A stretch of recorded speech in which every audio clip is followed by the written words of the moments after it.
প্রিয় বন্ধুরা, ধনিয়া পাতা এইভাবে ট্রে করে মাটি ভর্তি করে আমরা বাড়িতে বা উঠানের আঙ্গিনায় যেখানে একটু পরিমাণ রোদ আছে এইভাবে আমরা সকালবেলা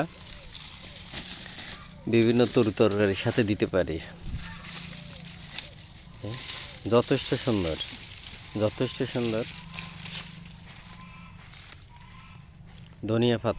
ধনিয়া পাতা বাজারে এই সকল এই ধনিয়া পাতা রোপণের জন্য এরকম ট্রেগুলো পাওয়া যায়।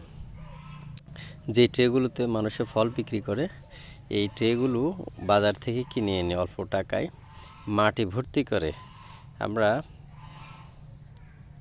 ফাঁকের জন্য বা যেই তরকারি বিভিন্ন প্রকার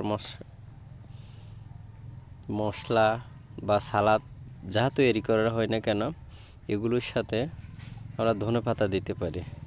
এই ধনেপাতাটা দিলে অত্যন্ত সুঘ্রাণ হবে। আমিও করার চেষ্টা করেছি। ধনেপাতা